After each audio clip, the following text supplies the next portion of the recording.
Aujourd'hui, on continue notre apprentissage de TypeScript et je vous montre comment assigner des types à des variables.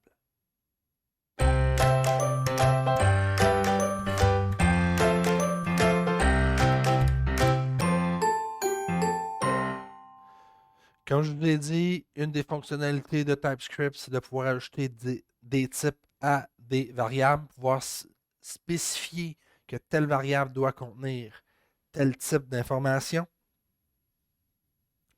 C'est vraiment simple à faire dans TypeScript. On peut mettre des types relativement partout, au nom de variables aussi, aux arguments de fonction, etc. Donc, on va reprendre l'exemple que j'ai fait dans le premier vidéo d'introduction de TypeScript. Et si je fais une fonction ajoutée qui demande deux paramètres, donc chiffre 1, je peux lui dire que son type est de type number, chiffre 2, number. On retourne chiffre 1 plus chiffre 2. En faisant ça, ça fait en sorte que je ne pourrais pas ajouter deux chaînes de caractères comme ça. TypeScript ne voudra pas, il va me donner une erreur, il va me dire hey, là, tu me passes une chaîne de caractères. Ce que je veux, c'est un chiffre. Au même titre que si je fais, j'ajoute 2, TypeScript il me donne ici comme erreur, si je passe ma souris dessus, il me dit qu'il s'attend à avoir deux arguments, mais j'y en passe juste un. Comme ça, il est heureux. Donc, la syntaxe pour pouvoir spécifier un type, autant pour les variables, les paramètres de fonction que pour les variables. Ça va être, par exemple, si je définis une constante que j'appelle premier chiffre, c'est le nom de la variable. Par la suite, je vais faire deux points. Et c'est là que je peux lui spécifier son type égale 2. Comme vous savez sûrement, avec const, qui est une constante, la valeur ne peut pas changer. Alors, si je fais ça ici, oups, si j'enlève l'assignation de départ, TypeScript, ils vont me dire hey, attention, là tu fais quelque chose de pas correct. Const declaration must be initialized. Donc, les déclarations de constantes doivent être initialisées. En faisant ça, je fais égal à 2. Et TypeScript est content. Ça, ce genre d'erreurs-là, c'est des erreurs qu'on n'aurait pas vues en programmant en JavaScript. On l'aurait vu uniquement à l'exécution du code. TypeScript nous permet de voir des erreurs avant même qu'on puisse exécuter le code. Pour les chaînes de caractères, c'est la même chose. Ici, je vais marquer mon nom de type string égale à, je vais l'essayer, 4, 5, 6, comme ça. TypeScript va dire hey, écoute, bonhomme, tu me déclares que mon nom c'est un string, mais tu me passes un number dedans. Donc, type number is not assignable to type string. Il me dit que le type number, qui est le type qui est ici 4, 5, 6, ne peut pas être assigné à une variable de type string. Je dis oui, c'est vrai, tu as raison. Alors, j'y assigne mon nom. Même chose pour les booléens. On passe soit true ou false. Comme ça. Un autre type qu'on peut avoir aussi, number, string, boolean. C'est pas mal les types de base là, euh, qu'on peut définir une variable. Il y a d'autres types qui sont un peu plus des types passe-partout, euh, qui est any. Any en TypeScript, c'est vraiment un type qu'il faut éviter à tout prix parce que euh, ça enlève toute la force de TypeScript qui est de vérifier les types. Là, si on a valeur est égale à any, ça veut dire que on peut assigner n'importe quoi à cette variable-là. Vous voyez, là, j'ai marqué 1, 2, 3, ça marche. Je pourrais marquer false, ça va marcher aussi. Je pourrais donner aussi une chaîne de caractères, ça va marcher aussi.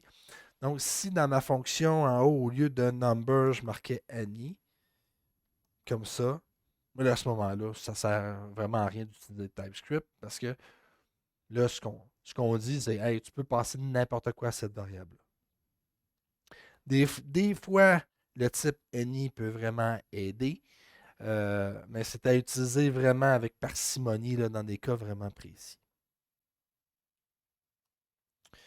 J'ai dit qu'il y avait deux types et aussi le type unknown qui est un peu particulier. Euh, Il y en a qui disent que c'est mieux d'utiliser unknown, d'autres qui disent que c'est mieux d'utiliser any. Essayez le moins possible d'utiliser ce genre de. Mais pas ce genre, mais ces types-là, any puis unknown. Euh, Parce que comme je vous dis, ça enlève vraiment toute la beauté d'utiliser TypeScript si vous utilisez ces types-là. On a vu qu'on peut l'assigner dans des fonctions en haut, dans des noms de variables un peu plus bas. Si vous avez des classes, ça va être la même chose. Si on se déclare une classe ici, que je peux appeler classe contact, dans le constructeur, qui est en fait là, une fonction qui va s'exécuter quand l'instance de la classe va être créée, on peut aussi donner des types comme ça.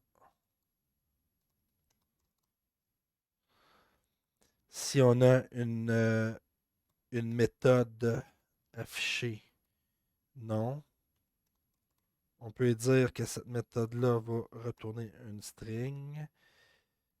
10.non plus espace plus 10.prénom. Là, il manque des éléments là, pour que ça puisse fonctionner.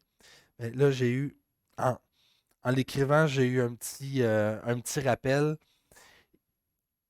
La fonction ici, ajouter, qui accepte deux nombres, c'est une fonction qui retourne une valeur. Donc, on peut aussi spécifier quel est le type de la valeur du retour. En faisant ça ici, 2.number. Donc, ce qu'on voit à la ligne 1, c'est on définit une fonction qui s'appelle ajouter. Cette fonction-là va accepter deux paramètres, shift1 qui est un number, shift2 qui est un number, et cette fonction-là retourne une valeur qui est de type number aussi. Pour faire un petit parallèle, si je fais une fonction concat, qui elle va prendre deux chaînes de caractères et qui va, euh, qui, qui va les concaténer ensemble, chaîne 1 string, chaîne 2 en string, et cette fonction-là va retourner quoi? Va retourner un autre string. C'est string. Non, return, chaîne 1 plus chaîne 2. Et évidemment, on peut utiliser une combinaison de type. Ce n'est pas parce que concat accepte deux strings que nécessairement il va retourner une autre string. Par exemple, si on fait concat number, là, ce qu'on accepte ici comme paramètre, c'est deux chiffres.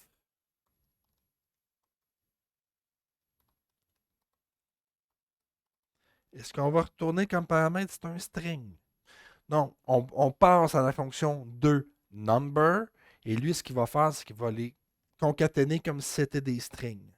Alors, ce qu'on peut faire, c'est. Puis là, ce que TypeScript me dit, au fond, au bout de la ligne 7, c'est qu'il me dit hey, tu me dis que ta fonction va me retourner un string, mais tu ne retournes rien encore. Si je mets mon curseur par-dessus. Il dit une fonction qui est déclarée comme étant pas void, parce que je pourrais dire que cette fonction-là ne retourne rien. Void, ça ne retourne rien. Dans mon cas, ça retourne un string. Donc, le message d'erreur, ce qu'il dit en gros, c'est ça. Il dit, tu me dis que tu retournes une string, mais tu retournes rien. Calme-toi, laisse-moi le temps d'écrire mon code. Ce qu'on va faire, on va faire return chiffre 1.toString. Il faut d'emblée le convertir en string, parce que sinon, si je fais chiffre 1 plus chiffre 2, TypeScript n'est pas encore content. Parce qu'il va me dire, hey bonhomme, tu me dis que tu me retournes un string, mais ce que tu fais, c'est que tu me retournes un number, parce que mes deux, c'est des numbers. Number plus number, ça fait un number. C'est ça que je retourne. TypeScript, il n'est pas content. Pour ce faire, je fais toString sur les deux paramètres. Le toString va prendre le number et va le changer automatiquement en chaîne de caractères. Le TypeScript est content. On a deux paramètres, deux numbers, mais ça retourne un string. On pourrait faire le contraire. On pourrait accepter deux strings, les convertir en number, les additionner ensemble, puis retourner ça. Là, rendu là, c'est votre imagination et c'est selon aussi vos besoins de programme.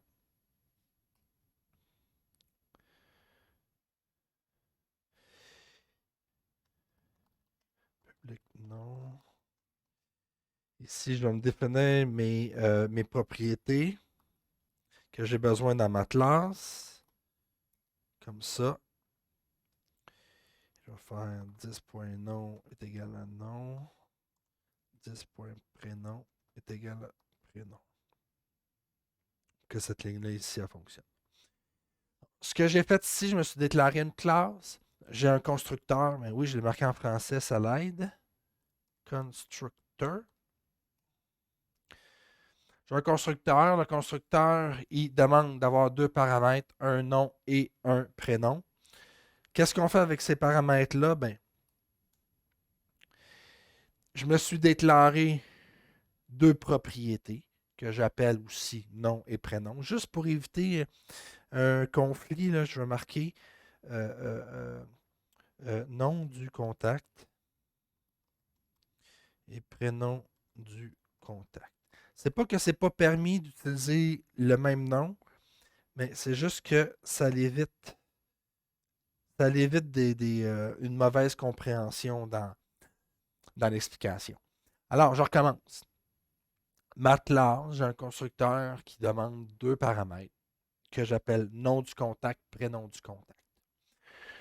Pour que ma classe, ça conserve en mémoire c'est quoi ces deux informations-là, je me suis déclaré deux propriétés. Quand c'est à l'intérieur d'une classe, on n'appelle pas ça des variables, on appelle ça des propriétés.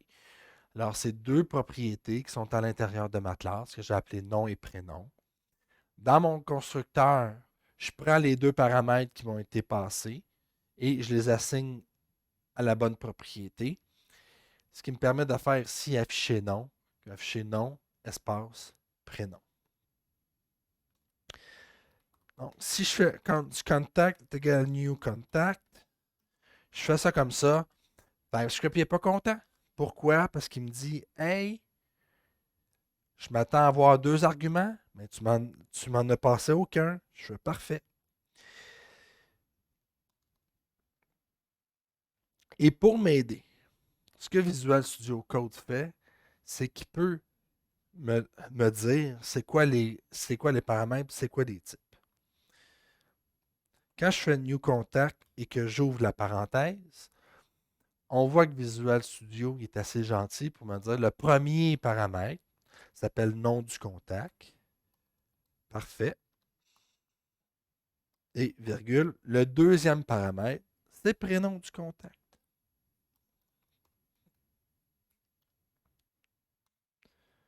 On est content. On peut faire un console console log de contact, point.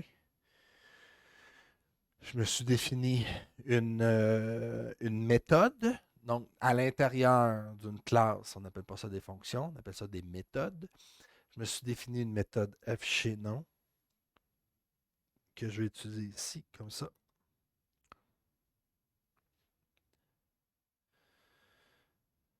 Pour le fun, on va exécuter F5.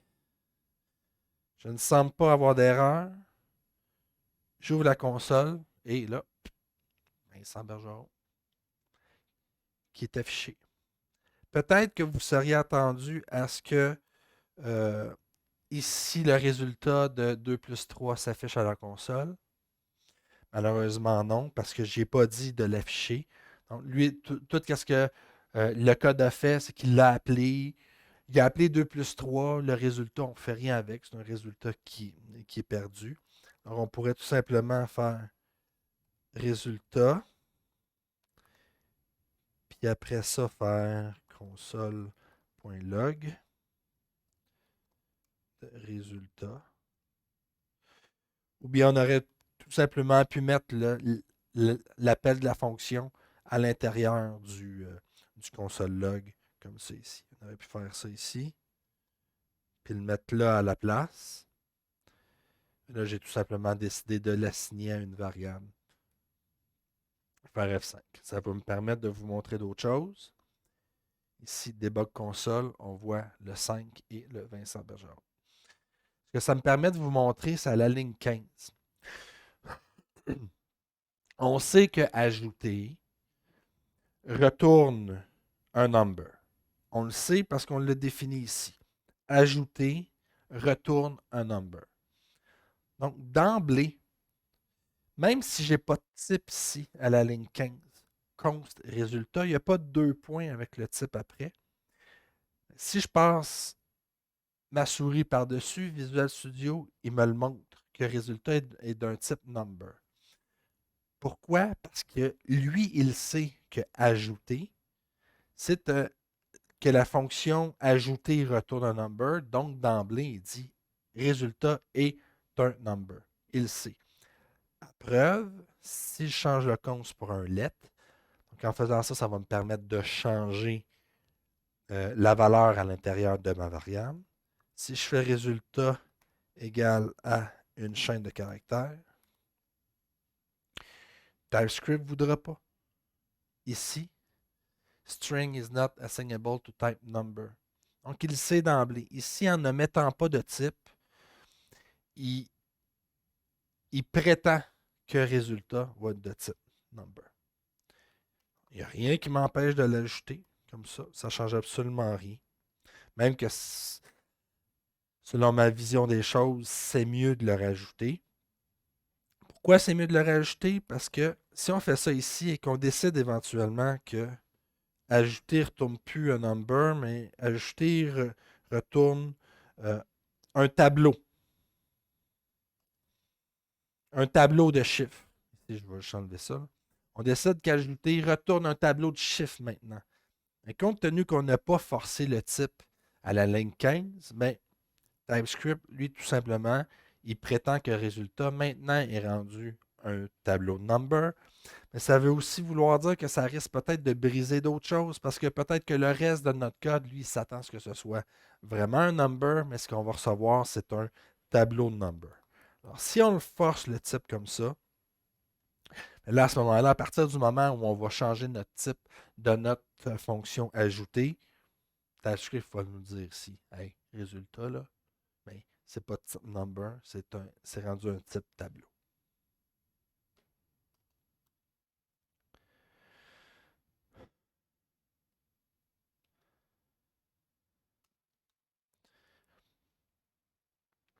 Voilà, ça fait le tour. Ça fait le tour de comment on fait pour assigner un type à une variable.